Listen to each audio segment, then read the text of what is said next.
Bienvenue sur Nemosus TV, la nouvelle web TV qui vous parlera de l'actualité culturelle, sportive, sociale, économique et politique de notre ville, de notre département, de notre région. Nous aurons des invités qui feront ces actualités. A tout de suite. Bonjour à toutes et à tous et bienvenue sur Nemosus TV. Nous avons l'honneur et le privilège d'avoir Evrard Zaouch, PDG du cinéma CGR à Nîmes, dans le cadre de l'émission spéciale législative 2022. Bonjour Evrard. Bonjour Laradine, bonjour. Merci d'avoir accepté l'invitation. Merci à toi de m'inviter. Tu es candidat sur la première circonscription du Gard, Oui. dimanche 12 juin et 19 juin prochain, dans l'urne. Mettez mon bulletin. oui, c'est ma première élection, c'est la première fois que je fais campagne. Je me suis toujours intéressé à la politique, sans jamais avoir franchi le pas, puisque je donnais priorité jusqu'à présent à mes affaires. Et là, pour des raisons diverses et variées, notamment le confinement, ce qui se passe actuellement, tout m'a décidé à franchir le pas et à me présenter aux législatives. C'est ce qui t'a poussé à pousser les portes, à entrer en politique. Tout à fait. Quand on a vécu ce qu'on a vécu, la fermeture des cinémas, la fermeture des commerces, la fermeture des bars, quasiment 7 mois, même pendant la guerre, les cinémas n'étaient pas fermés, là, 7 mois fermés, la reprise difficile, maintenant il y a la variole du singe, il y a le mal-être des Français, le pouvoir d'achat qui s'effrite comme... ça devient... Tout ça m'a poussé à m'exposer et à pouvoir à dire ce que je ressens. La sécurité ? L'insécurité, bien sûr, que l'on rencontre aujourd'hui. On a encore un exemple, malheureusement, hier au Mas-de-Maine. Donc tout ça, oui, ça fait beaucoup de choses et il fallait que ça sorte, qu'on en parle. Des objectifs, des priorités. Alors, la priorité, comme vous le savez, c'est la culture, c'est l'insertion des jeunes par la culture. Le sport, c'est bien, ça se fait beaucoup, et c'est très bien parce que ça permet à certains jeunes de rêver et d'être un jour professionnel, que ce soit dans le foot, dans le hand, le basket ou autre sport, ou rugby, ou autre sport qu'on pratique en gymnase ou en extérieur. Mais il y a également la culture, il ne faut pas l'oublier, la culture, comme vous, comme Nemosus TV, vous êtes installé à Val-de-Gour et les jeunes viennent, et je les vois, ils viennent, ils rentrent, ils s'intéressent, ils veulent apprendre. Et c'est ça, c'est ce qui me plaît, c'est l'insertion par le sport et surtout par la culture. Ça sera ma priorité, des priorités si jamais j'ai le bonheur et la chance d'être élu. L'écologie ? Alors l'écologie, c'est quelque chose que l'on vit au quotidien. C'est ni de droite, ni de gauche, ça appartient à tout le monde. Ni du centre. Oui, l'écologie n'appartient pas à un parti, même s'il y a un parti écologie, c'est bien, mais il appartient à tout le monde. Et tous les candidats, d'ailleurs, en parlent et en font état, plus ou moins, mais en font état parce que c'est vital pour notre planète, c'est vital pour l'humain, c'est vital pour notre bien-être dans la vie. Bien sûr que l'écologie est au centre de la campagne, mais y a-t-il besoin de se l'approprier ? De se l'approprier, je pense pas. Je serai attentif à tout ce qui peut améliorer, bien entendu, et pour tout ce qui peut améliorer notre qualité de vie grâce à l'écologie. C'est un bien commun. L'écologie est un bien commun. Oui, et il doit faire partie de nous, et on doit vraiment œuvrer pour que l'écologie nous aide à vivre ensemble sur cette planète, parce qu'on parle tous de vivre ensemble, d'accord, mais il faut qu'on puisse continuer à le vivre ensemble sur cette planète. Un point fort de la politique actuelle, c'est le pouvoir d'achat. Voilà, oui. Le pouvoir d'achat, comment peux-tu expliquer, comment pourras-tu apporter, si tu es élu dimanche 19 juin ou 12 juin, déjà dans un premier temps, des mesures fortes pour le pouvoir d'achat, comment pourrais-tu éventuellement à Paris, parce que tous décident à Paris, oui. Oui, parce qu'il ne faut pas l'oublier, hein, les lois sont proposées par le gouvernement et votées à la Chambre des députés. Et le dernier mot revient à la Chambre des députés. Quand elle passe après par le Sénat, elle revient après à la Chambre des députés. Donc effectivement, deuxième lecture. C'est une deuxième lecture, donc c'est très important. D'élire un député indépendant et sans parti comme moi aujourd'hui, c'est très important, même si on vous dit il faut être un groupe puissant pour faire... Oui, mais c'est des groupes puissants, ils sont dictés. Leur vote est dicté, il faut bien le comprendre. Avant de rentrer dans l'hémicycle et de dire il y a des réunions de groupe, on dit bon, on vote pour. Il y a une machine politique. C'est ça, et la machine politique décide pour nous. Nous, non. Moi, il n'y a personne qui décide de ce que je dis là, de ce que je voterai demain ou de ce que je ferai. Donc je ferai au mieux pour... Je suis ni moi, je suis né à Nîmes, donc je ferai au mieux ce qui est pour ma première circonscription, pour Nîmes et pour le Gard. Voilà, donc du coup, ton parti politique serait le parti du peuple, les habitants de ta circonscription. Complètement. Voilà, Complètement. tu représenterais les habitants de ta première circonscription. Si tu es élu le 19 juin ou le 12 juin prochain, comment fonctionne ton fonctionnement au niveau de tes permanences? Alors, je ne prendrai pas... comment dire ça sans être médisant envers personne, disons que j'ai un travail, je travaille à Nîmes, je fais du cinéma, hein, j'ai un cinéma, j'ai des hôtels, des bars pardon, des restaurants, donc je continuerai à travailler sur Nîmes. Je n'irai pas prendre un poste à Paris qui me retiendra 5 jours ou 6 jours sur 7 à Paris, voire plus, et jamais être présent. Je serai présent, je serai là. Ta proximité. On me connaît, on sait où je suis, on me voit, je ne me cache pas, et je réponds à tout le monde. Donc la permanence, c'est pour ceux qui ne sont pas là. La permanence, moi, c'est tout le temps. Mon téléphone, tout le monde là.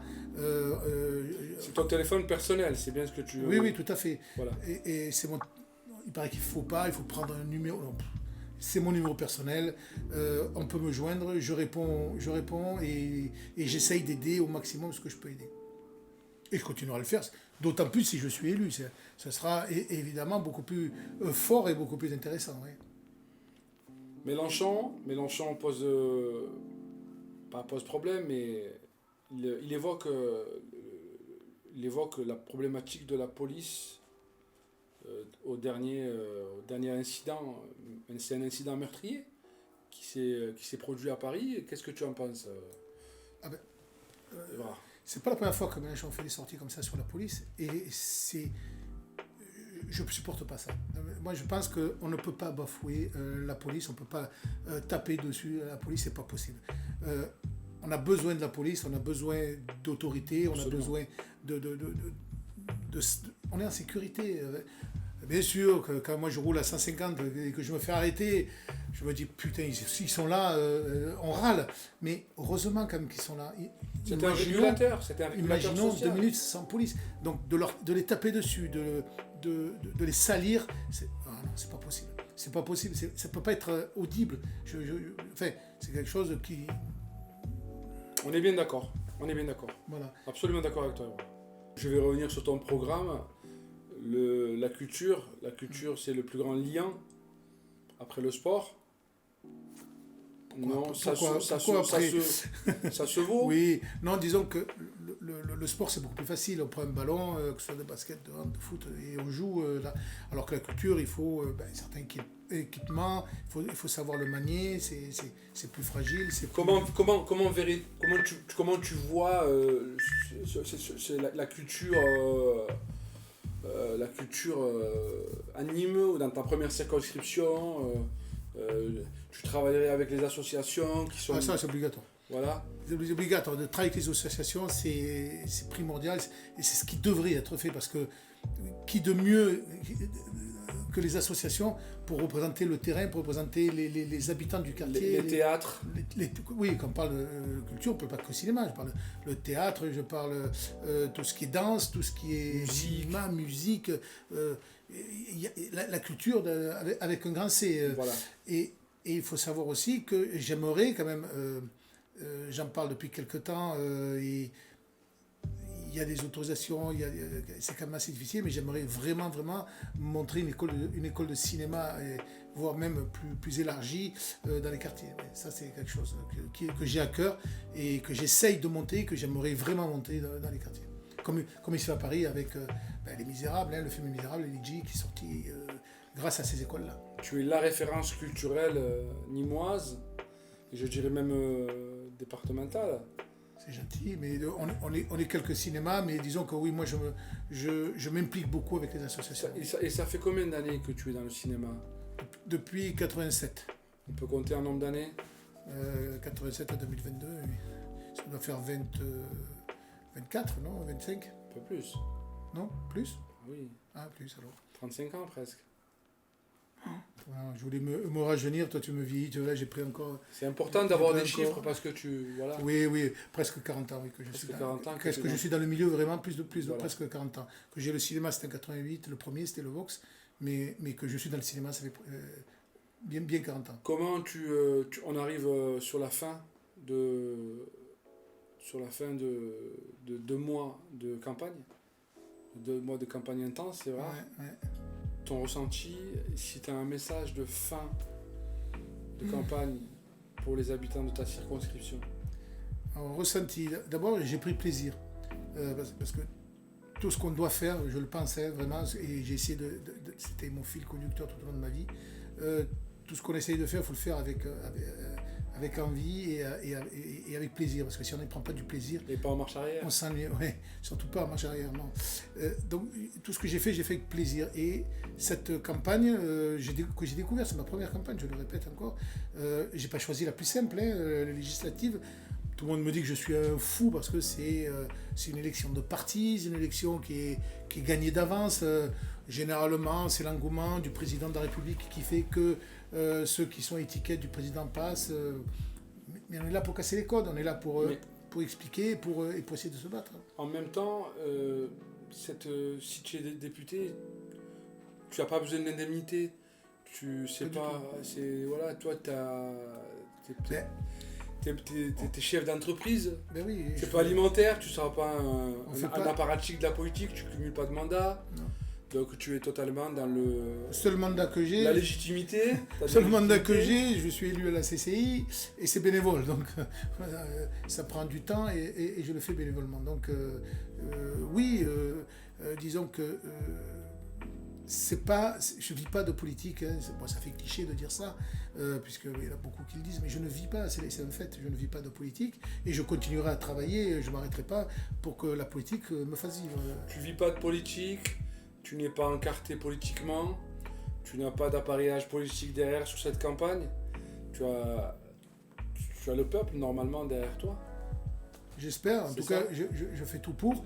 Vous savez, pour s'encarter politiquement, et pour partir avec un parti, il faut être véritablement convaincu, véritablement sans arrière-pensée. Aujourd'hui,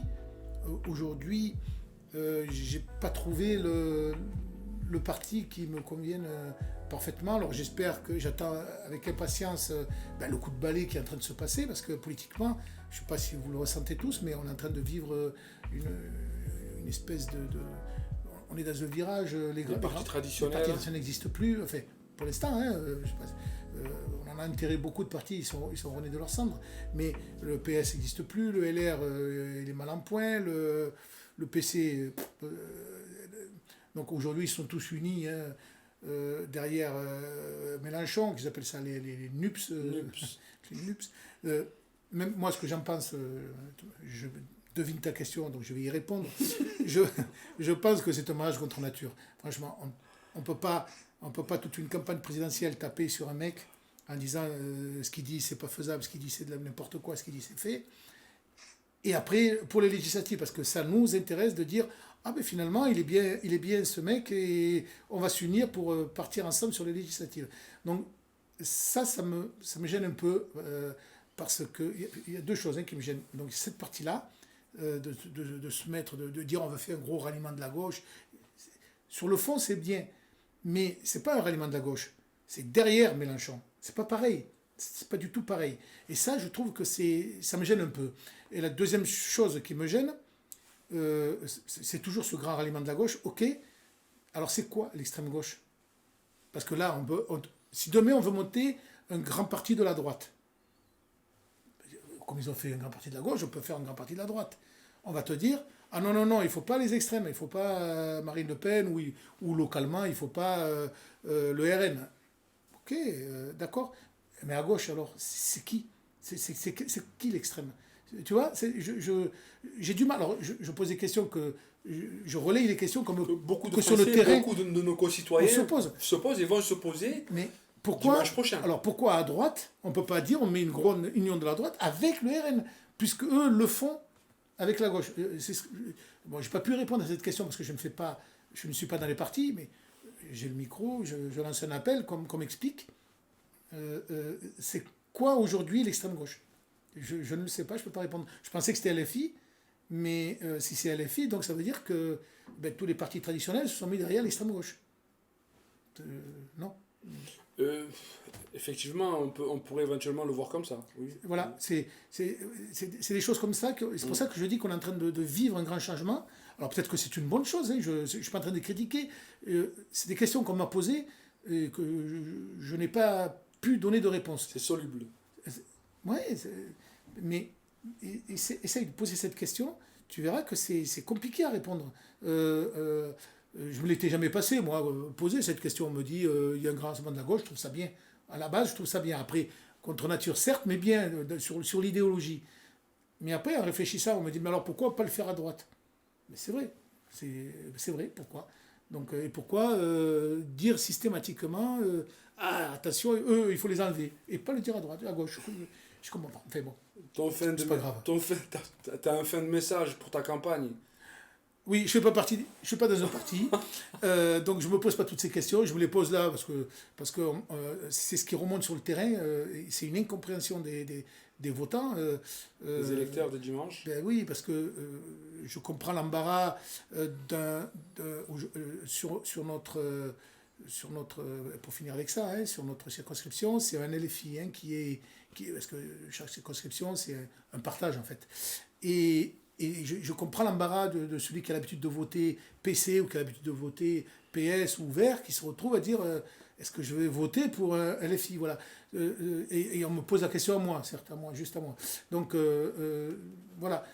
Mais sinon, si j'ai un message à faire passer, c'est essayer de voter pour un candidat qui est du terroir. Je suis né à Nîmes, j'ai toujours habité dans la première circonscription, j'ai mes affaires dans la première circonscription, je travaille sur la première circonscription, j'y vis, j'habite au quartier Beau Soleil, donc je suis vraiment, vraiment impliqué sur mon territoire. Tu es quelqu'un du terroir. Ah oui, et donc voter quelqu'un du terroir, voter pour moi, ce serait très bien déjà.